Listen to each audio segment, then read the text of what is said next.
Bismillahirrahmanirrahim. Assalamualaikum warahmatullahi wabarakatuh. Perkenalkan, nama saya Muhammad Fikri, NIM 2010641028 dari Fakultas Teknik Prodi Teknik Mesin.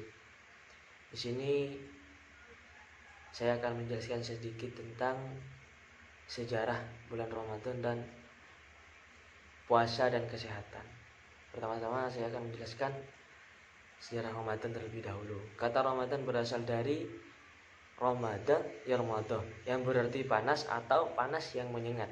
Kata itu berkembang sebagai biasa terjadi dalam struktur bahasa Arab dan diartikan menjadi panas atau sangat panas, atau dimaknai hampir membakar.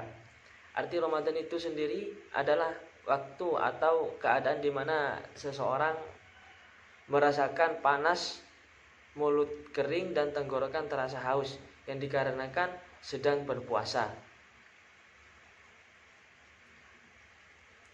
Puasa yang mengiringi Ramadan sebenarnya telah menjadi kewajiban umat muslim sebelum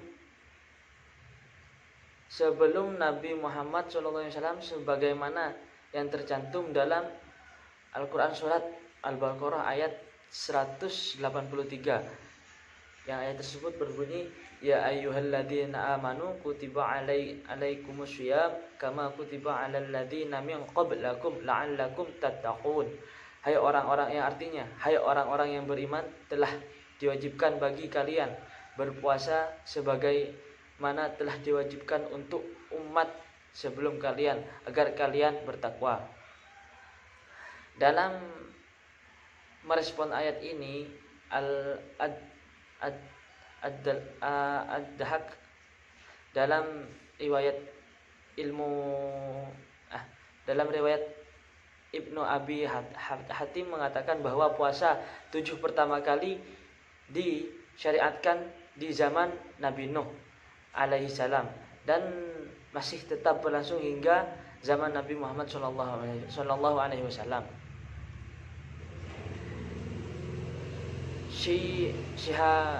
Syihabuddin Al-Alusi 1270 Hijriah menulis tafsir Ruhul Ma'ani dengan dasar hadis Nabi SAW yang diriwayatkan oleh Abdullah bin Umar, lebih percaya bahwa puasa Ramadan disyariatkan sejak Nabi Adam alaihissalam. Dan Az-Zamakhsyari 467 sampai 538 Hijriah melalui talaahnya atas asal usul bulan Ramadan juga menegaskan bahwa puasa adalah amal ibadah yang sudah lama, ibadah qadimah. Para ahli sejarah sepakat puasa baru diwajibkan setelah Nabi hijrah ke Madinah, tepatnya hari Jumat 16 Rabiul Awal, bertepatan dengan 8 Juni tahun 622 Masehi. Jadi puasa Ramadan baru diwajibkan untuk umat Muhammad SAW pasca tahun 622 Masehi. Ramadan dan puasa yang sekedar selebrasi itu menemukan titik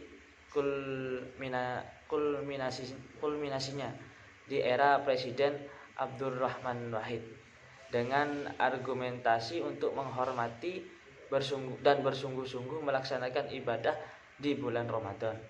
Maka aktivitas pendidikan diliburkan total. Kebijakan itu nampak tetap berlaku hingga saat ini.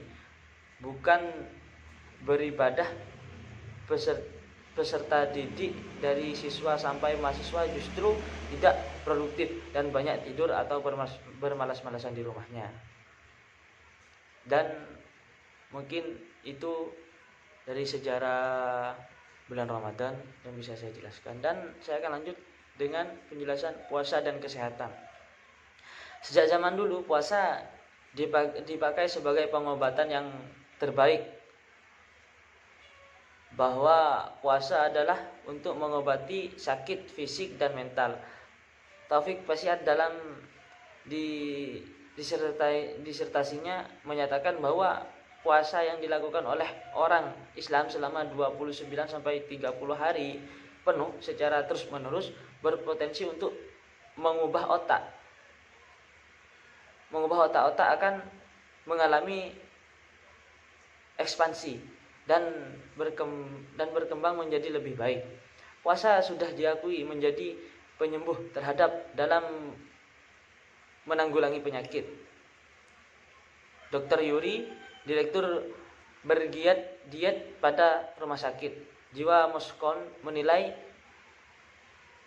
kemampuan untuk berpuasa yang mengakibatkan orang yang bersangkutan menjadi awet muda sebagai suatu penemuan ilmu terbesar pada abad ini. Dan itu beberapa manfaat kesehatan dari berpuasa, dan masih banyak lagi manfaat dari berpuasa, yaitu dalam kesehatannya fisik ataupun kesehatan kita. Mungkin itu saja yang bisa saya jelaskan tentang sejarah bulan Ramadan dan puasa dan kesehatan. Kurang lebihnya mohon maaf, dan bisa lebih jelasnya lagi nanti saya akan menulis deskripsinya, memasukkan link di deskripsinya. Kurang lebihnya mohon maaf. Wassalamualaikum warahmatullahi wabarakatuh.